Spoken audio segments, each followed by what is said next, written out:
Student, वो video वहीं पर क्लोज हो गया था। तो आप लोगों का क्या था कि मत्स्य व स्तनधारी में एक प्रमुख अंतर उस वीडियो में हमने आपको समझा भी दिया गया एज ए होमवर्क। उसको आपको विद इन टाइम मेरे व्हाट्सएप नंबर पर सेंड करना। मेरा व्हाट्सएप नंबर है 7999101086। ओके, अब देखते हैं हम लोगों का एक पॉइंट है नामांकन की आवश्यकता व प्रक्रिया।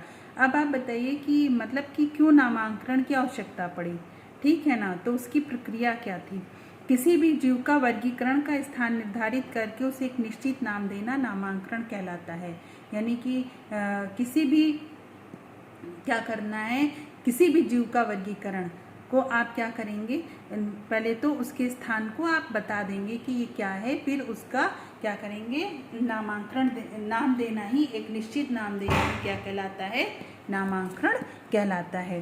फिर देखिएगा, किसी भी समूह, किसी भी वस्तु या जीव को विभिन्न क्षेत्रों की स्थानीय भाषा व बोली के अनुसार पुकारा जाता है। जैसे कि स्थानीय भाषा व बोली के अनुसार ही पुकारते हैं। जैसे आलू को तमिल में क्या बोलते हैं बच्चों, तमिल में उरु lanky लैंक so difficult name.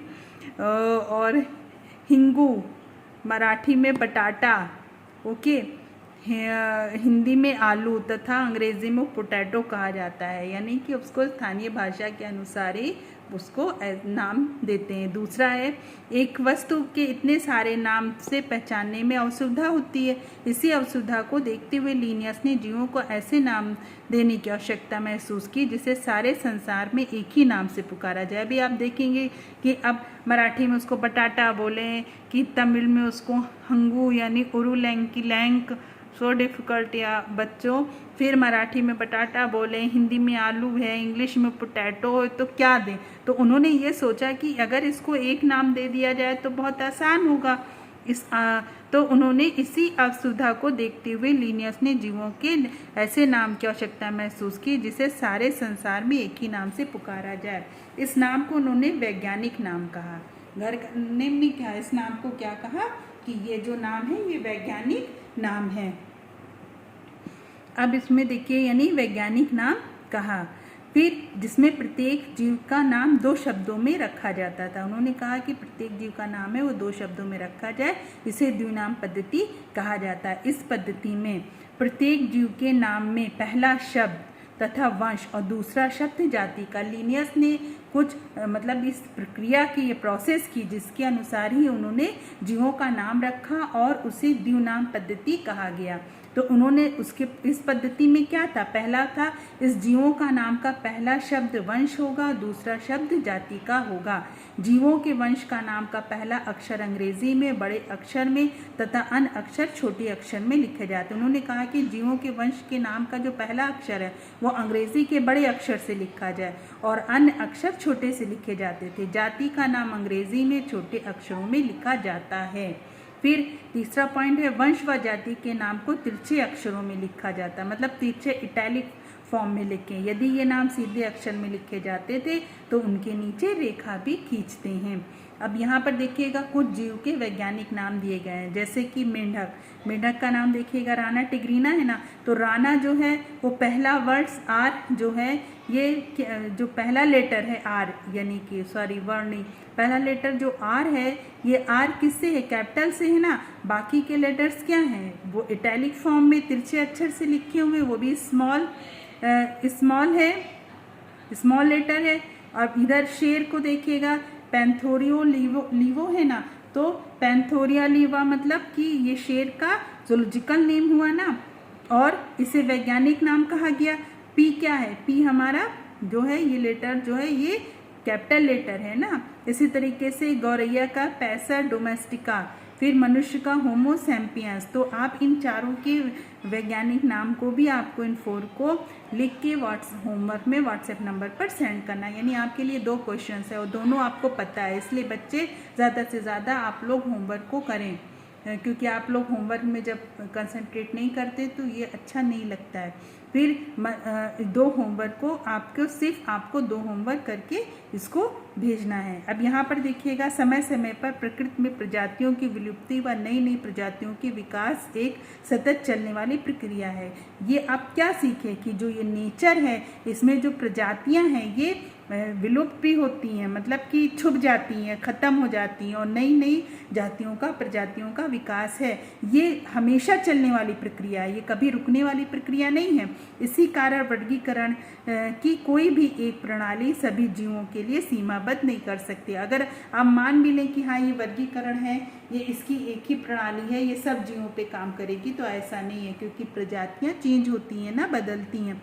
Whittaker ने 5 जगत पद्धति में विकसित होने के बाद नई नई प्रणालियां भी आती रहीं। इनका विटेकर का 5 जगत पद्धति में विकसित होने के बाद, अभी हम लोग ने देखा ना था 5 जगत विटेकर का, तो वो 5 जगत की प्रणाली के बाद भी नई नई प्रणाली आती रही, क्योंकि जैसे जैसे नए नए जीवों की खोज होती रहेगी जैव विविधता के आयाम बदलते जाएंगे, यानी कि और भी जीवों की खोज होगी, डाइवर्सिटी और भी चेंज होगी, वैसे वैसे वर्गीकरण के आधार भी बदलते जाएंगे और एक वर्गीकरण का स्वरूप भी।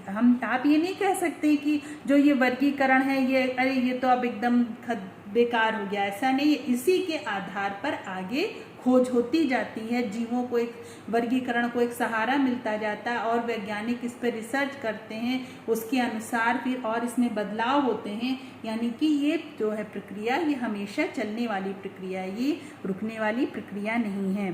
फिर नेक्स्ट पे है कि इसके जो मेन कीवर्ड्स हैं बच्चों, इसको ध्यान से आप लोग पढ़िएगा। दूसरा इसमें है वी हैव लर्न, हमने क्या सीखा, इसको देखना है। जैसे कि अब इसके जो कीवर्ड्स हैं जैसे विभिन्नताएं, वेरिएशन, जैव विविधता, बायोडाइवर्सिटी, समूहीकरण, ग्रुपिंग, वर्गीकरण, क्लासिफिकेशन, लक्षण, कैरेक्टरिस्टिक, जाति, स्पीसीज, वंश, जीनियस, नामांकरण, क्या है, नॉमेनक्लेचर। तो ये इतने वर्ड्स हैं, यानी ये इंग्लिश के वर्ड्स हैं, की वर्ड्स हैं, इनको आप अब भी अच्छे से याद लर्न करिएगा बच्चों, याद रखिएगा। फिर वी हैव लर्न, हमने क्या सीखे, में देख सकते हैं प्रकृति में विविध प्रकार के पदार्थ व जीव पाए जाते हैं। गुणों में समानता के आधार पर समूह बनाने की प्रक्रिया क्या कहलाती है, समूहीकरण। वैज्ञानिकों ने जीव और उनमें होने वाली समानताओं व विभिन्नताओं के आधार पर वर्गीकृत किया है।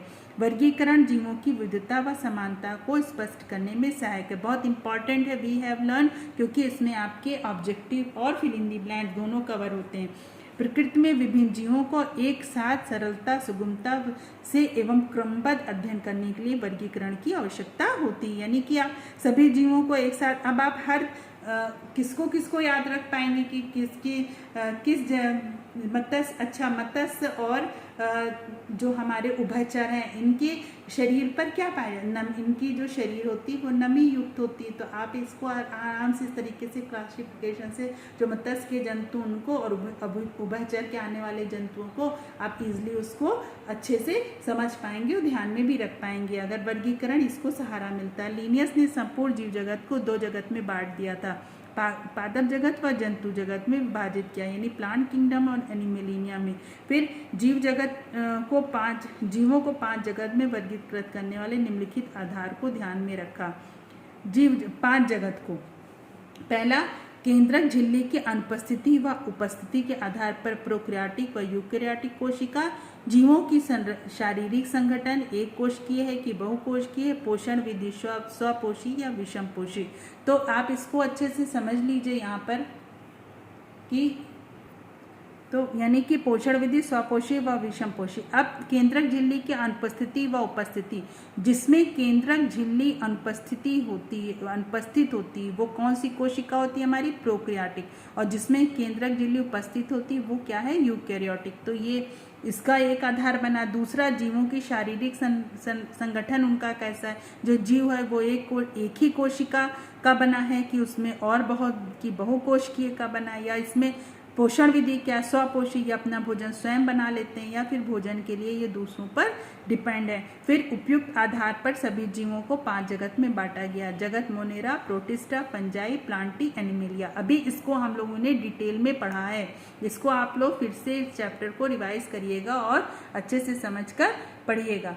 फिर नेक्स्ट है, देखिए, जीवों की शरीर की रचना में बढ़ती हुई जटिलताओं के आधार पर इन्हें आगे और क्रमिक रूप से वर्गों में रखा गया। मतलब कि इनकी जैसे जैसे खोज हुई, जैसे जैसे जीवों की जटिलता में आधार बना और इनमें बदलाव आया तो इनको और भी वर्गों में रखा गया। जीव में पाए जाने वाले विभिन्न लक्षण वर्गीकरण के पदानुक्रम को निर्धारित करते हैं। कैरोलस लिनियस ने द्विनाम पद्धति का प्रतिपादन किया, जिससे जीवों को वैज्ञानिक नाम दिया गया। इसे जीव का नाम 2 शब्दों में, पहला शब्द वंश जीनियस और दूसरा शब्द जाति या स्पीसीज का। नए नए जीवों की खोज व जैव विविधता के बदलते आयाम के अनुसार वर्गीकरण का आधार व स्वरूप बदलता रहेगा। तो यहाँ पर बच्चों आपका ये फर्स्ट लेसन कंप्लीट होता है, इसको आप लोग अच्छे से पढ़िएगा। वी हैव लर्न, हमने सीखा को आप फिर से पढ़िएगा, इसी में से आपके fill in the blanks, objective, इस तरह के क्वेश्चंस आते हैं, बहुत ही इंपॉर्टेंट है। अगर ये भी आप अपने दिमाग में रखते हैं तो बहुत अच्छी बात है। दूसरा बच्चों, आपके पास देखिएगा यहाँ पर कुछ ऑब्जेक्टिव और फिल इन दी ब्लैंक्स हैं, इसको मैं नेक्स्ट वीडियो में बताऊंगी कि इसको आपको क्या करना है। अभी आपको होमवर्क में सिर्फ 2 क्वेश्चंस को करके सेंड करना। ओके बच्चों, टेक केयर, बाय बाय।